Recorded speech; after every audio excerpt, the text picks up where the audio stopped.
আজ বানিয়ে নিয়েছি একদম রসে টইটুম্বুর কালোজাম মিষ্টি।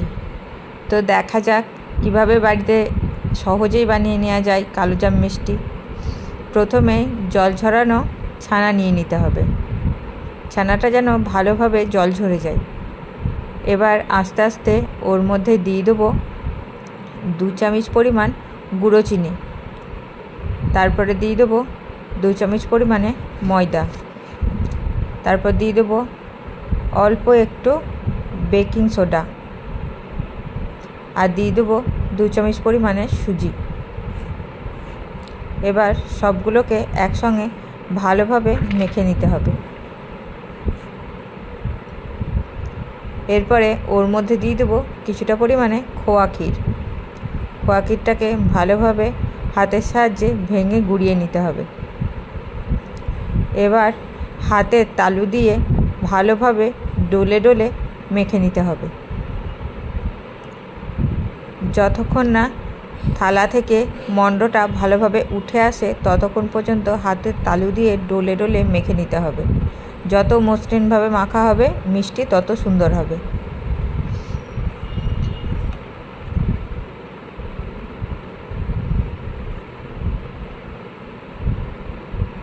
এবার মণ্ডটা খুব ভালোভাবে মাখা হয়ে গেছে।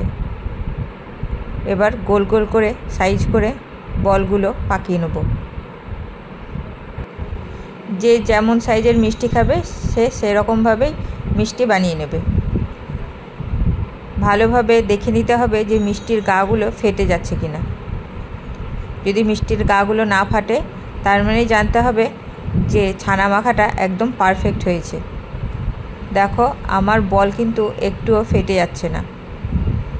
সব মিষ্টিগুলো বানানো আমার হয়ে গেছে।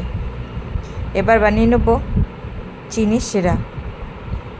দিয়ে দেবো 1.5 কাপ পরিমাণে চিনি আর দিয়ে দেবো 1 কাপ পরিমাণে জল। 1.5 কাপ চিনির জন্য 1 কাপ জল। এরকমভাবেই চিনির শিরাটা বানিয়ে নিতে হবে। এরপর দিয়ে দেবো ওই শিরার মধ্যে 3টে এলাচ ফাটিয়ে নেওয়া। ভালোভাবে চিনিটাকে ফুটতে দেবো। চিনির শিরাটা ভালোভাবে ফুটে উঠলে ঢাকা দিয়ে রেখে দেবো পাশে। এবার একটা কড়াইয়ের মধ্যে বেশ খানিকটা সাদা তেল গরম করে নেব।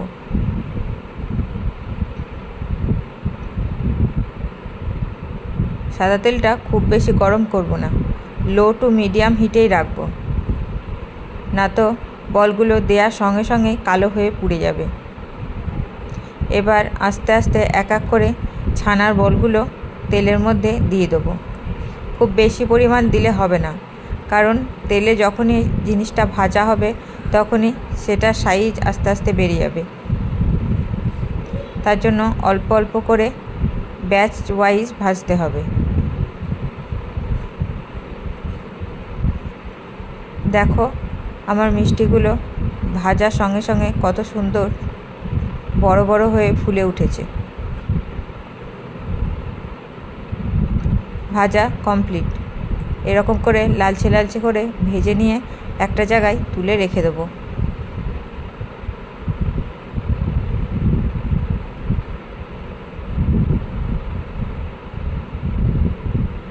বাকি যে বলগুলো আছে সেগুলোকেও দিয়ে দেবো তেলের মধ্যে। ওই একই পদ্ধতিতেই লাল লাল করে ভেজে নেব। এবার ছানার মিষ্টিগুলো একটু ঠান্ডা হয়ে আসলে তারপরে চিনির শিরার মধ্যে দিয়ে দেবো।